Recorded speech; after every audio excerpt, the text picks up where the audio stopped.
짠! 여러분 안녕하세요. 영어가 놀자입니다. 네, 출근 잘하셨습니까? 네, 오늘은 2019년 1월 7일 첫 월요일, 2019년의 첫 월요일. 예, 월요일은 원래 일주일 중에서도 중요하지만 2019년의 첫 월요일이기 때문에 제일 중요하고 뜻깊은 날입니다. 네, 그래서 오늘 여러분에게 또 제가 학교에서 알려주지 않는, 사회에서 알려주지 않는 그런 기본 중에 기본, 네, 그런 정보를 또 하나 드리도록 하겠습니다. 네, 어제도 책이 왔어요. 네, 2개가 왔는데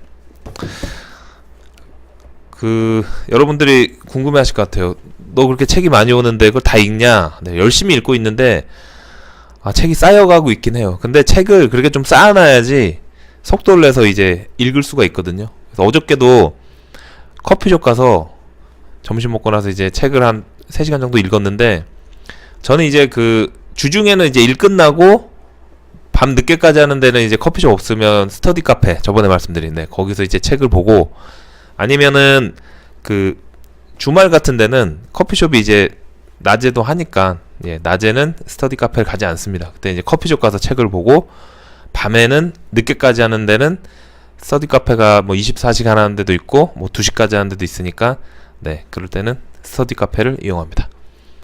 네, 오늘 말씀드릴 내용은 사회초년생이 알고 있어야 될 법의 상식, 예, 법의 기본, 그 중에 공탁, 네, 공탁이라는 거에 대해서 말씀드리겠습니다. 네, 3가지 사례를 들어서 말씀드릴게요. 제가 말씀드렸잖아요. 돈은 버는 것도 중요하지만 지키는 게 더더욱 중요합니다. 네. 억울한 일이 없으려면 법을 많이 알아야 됩니다. 법은 살아감에 있어서 최소한입니다. 법을 알면 좋은 점이 뭐냐면 금전적이나 억울한 일이 없어요. 그 다음에 내가 그걸 알고 있으면 법을 이용할 이유도 없어요. 상대방한테 야, 나 이렇게 해서 너한테 법적으로 조치를 취하겠다. 그럼 상대방이 겁먹고 바로 합의가 되죠. 네. 공탁이란 뭐냐면 법원에다가 내 돈을 맡기는 거예요. 네.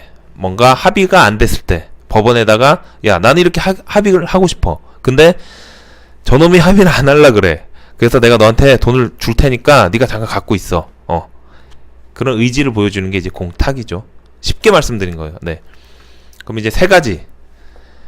첫 번째는 내가 집을 살 때. 집을 살 때는 처음에 계약금, 중도금, 잔금 이렇게 3번 냅니다. 근데 계약금을 냈어. 그래서 이제 집을 내가 살려고 하는데 집주인이 집값이 막 올라. 안 판대. 그러면 내가 못 사요. 안 판다는데 어떻게 해요?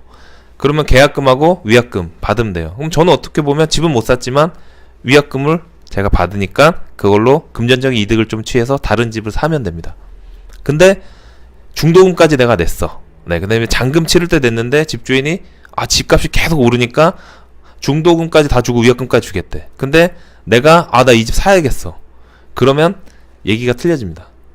잔금 치르기 전에는 네, 중도금까지 이제 낸 거잖아요. 그러면 그 키는 내가 쥐고 있는 거예요.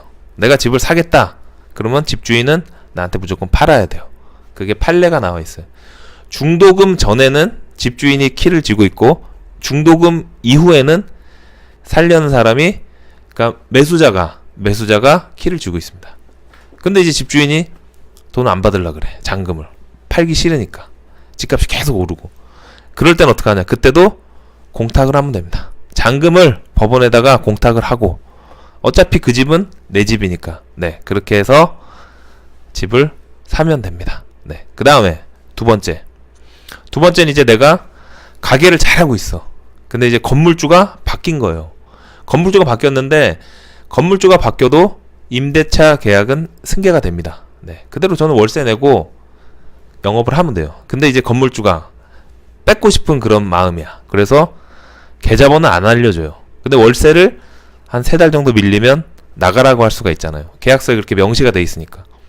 그럴 때도 건물주한테 돈을 줘야 되잖아요. 월세를. 그럴 때도 공탁을 하면 됩니다. 근데 공탁을 하기 전에 먼저 해야 될 게 있어요.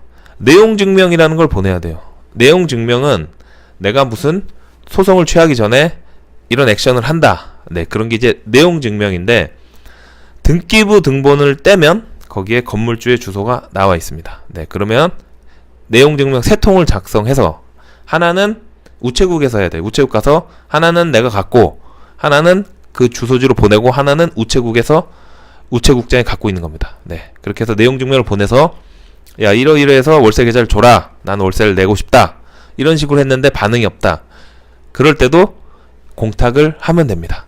네, 공탁을 해서 월세를 거기다 법원에다 내버리는 거예요. 찾아가라고 건물주가. 그러면 나중에 야 3달 동안 나 못 받았어 이런 얘기 할 수가 없죠. 난 냈으니까. 법의 효력이 있는 거예요.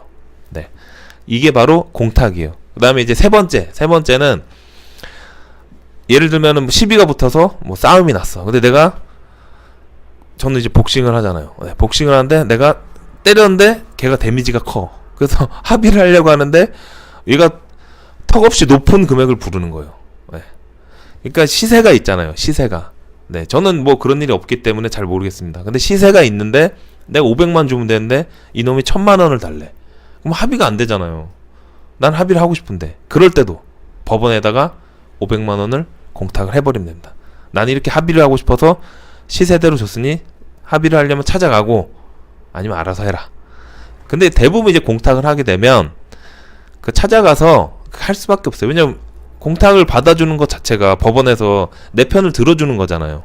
네. 그렇기 때문에 내가 뭔가 합의를 하고 싶어.